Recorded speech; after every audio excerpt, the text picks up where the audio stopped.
So yeah, we're relatively new to Dagger. I used Dagger like 2 years ago, like when it was still based on Q. So I found Dagger through the Q community originally when Solomon was hanging out there, and we revisited it more recently when we were trying to simplify some code and we're breaking tests, and we're going to talk about that experience and how we've increasingly used Dagger for testing rather. I mean, we're using it for building containers and whatnot, but why is this not progressing? There we go.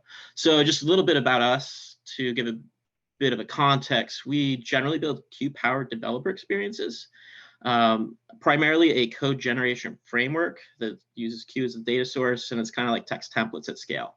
And from that, we build application blueprints. We have this concept of evolvable data models where you express them in Q, and then you can do things like automatically generate database migrations or data lenses. And then we have a task DAG engine, and now we're thinking about something like a software catalog where you could think of Q as the metadata, and there's some really cool things there. Think like Backstage, and doing some experiments with LLMs and data models and CodeGen. But most relevant, or what was kind of driving our use case with Dagger, is that we have a Q dependency management system, which means we have to write files to the user's home directory and like the cache and the config.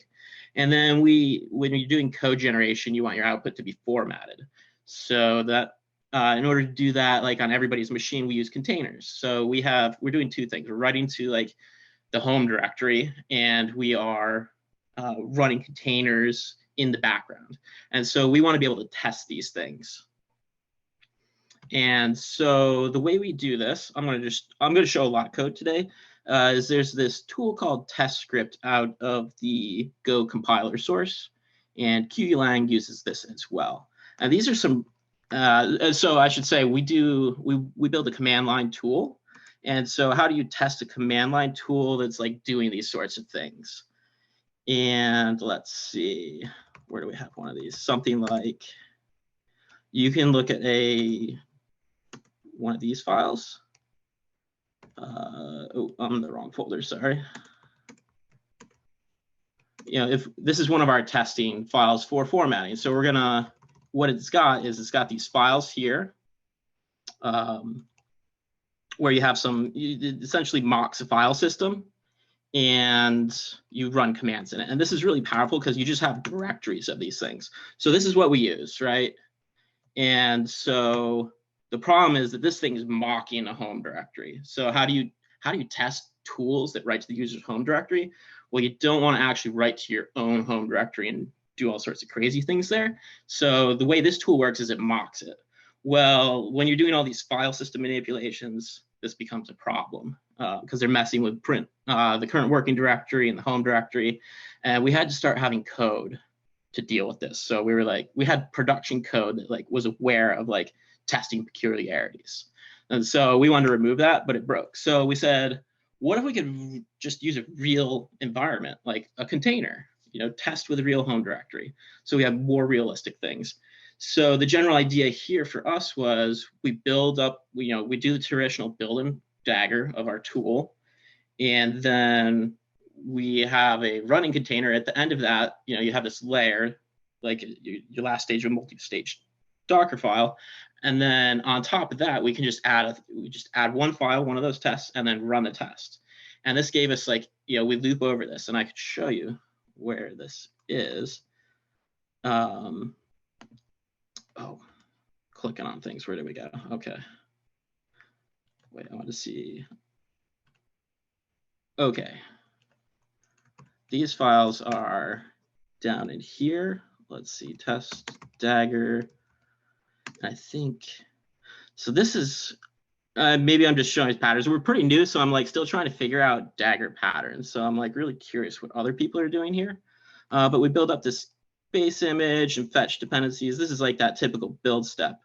And then we come down here, and we actually have to attach. This is another thing I want to probably maybe or maybe not show, is that we're essentially running Docker inside of Dagger. We don't want to mount the socket in. We want to actually run Docker in Dagger. So we do that, and we attach it. and I could show you that code if you're interested. But what's more interesting here is probably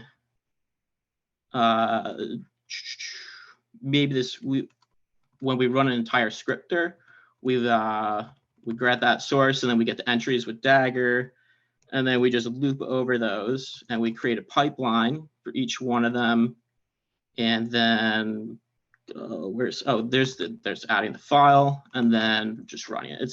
And this was like super easy for us. And then that kind of looks like this.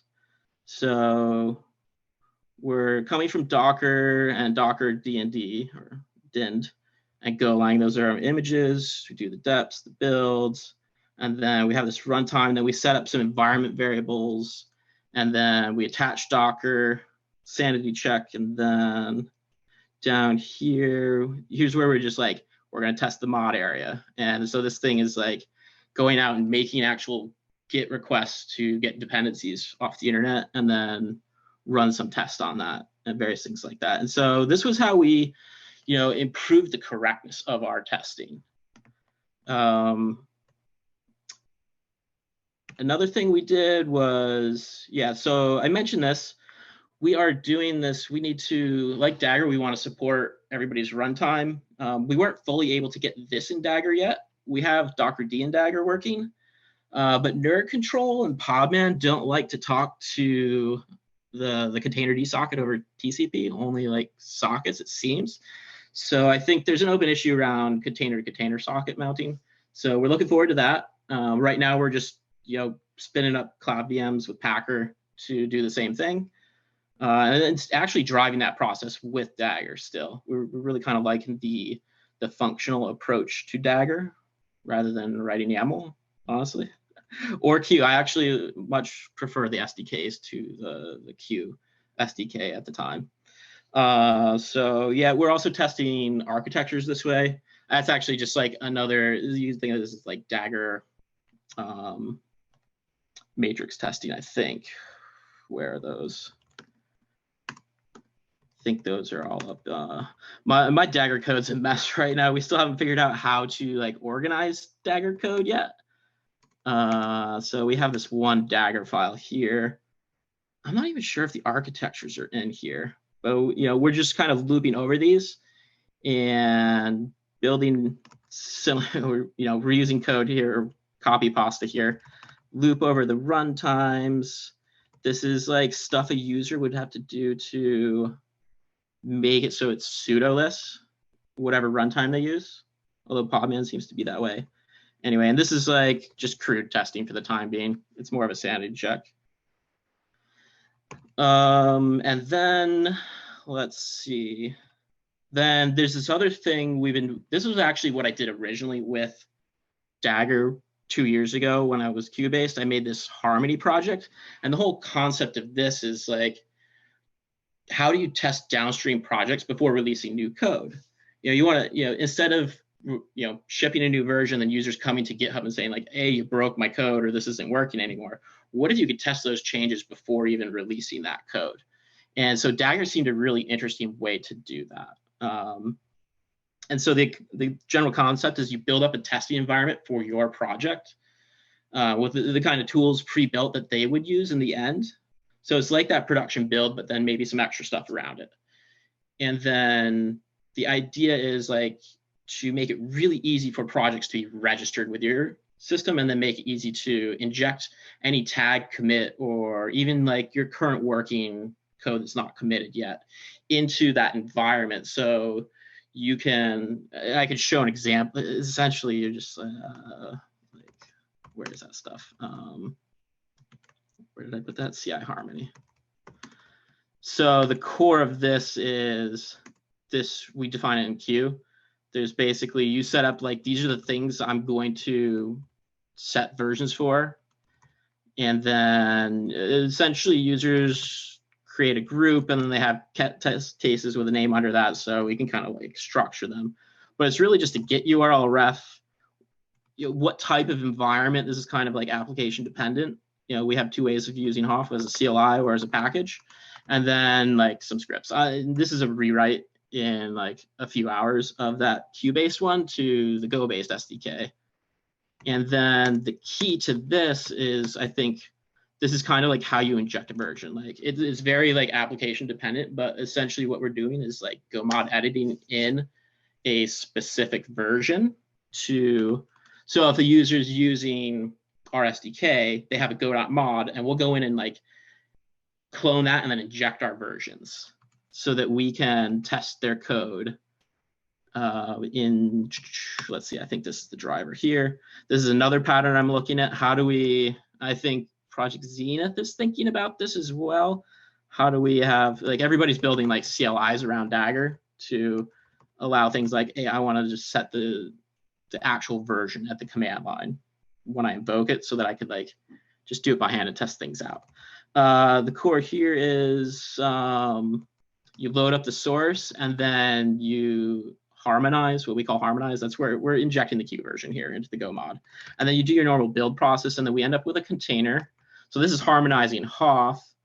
And then we end up with a container that has our, so if we're going to test a different version of Q, we want to make sure that our CLI, if they're using our CLI, we want to bump Q, give them our CLI with updated version. Again, we need Dagger, and then we just load up the registry and loop over them all. And this is very similar to the pattern where you build up some environment and then you kind of just like have these quick little dirty layers on top to run tests in.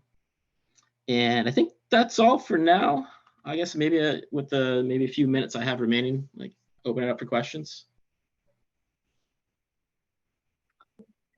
Yeah, you mentioned, you mentioned the organization stuff, and Jen was mentioning in the chat that hopefully Project Zenith will help with like the organizations and entry points, which is definitely true. And if there's any other questions in the chat, let us know. We're happy to unmute anyone if you want to have a longer conversation about it too. I'll give everyone about 30 seconds or so. Yeah, I'm curious. We have, there's this, every like function call has this with whatever, and we've been starting to experiment with having our own with somethings. I know there's this generic with. I'm kind of curious if there's a best practice about how to go about that.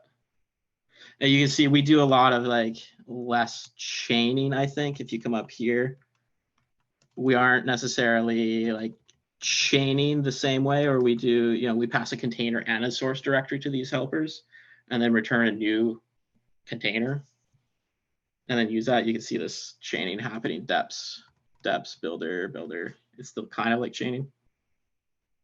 Anyway. Yeah, these are some interesting conversations of just how to organize and how to optimize. And so I think if anyone has anything left in chat, please feel free to put it in there. But what we'll do as a next step too is this will be a demo snippet in our demo forum. And so I'll make sure those specific kind of things you called out, Tony, are in that. And that way we can continue the conversation there, because I'm sure there's a bunch of community members who have some ideas around that. Yeah, I'm curious about the upcoming talk about using Git more effectively. Yeah, it should be helpful too. So thank you so much, Tony, for You're welcome. presenting your use case, and hopefully this is helping some community members as well.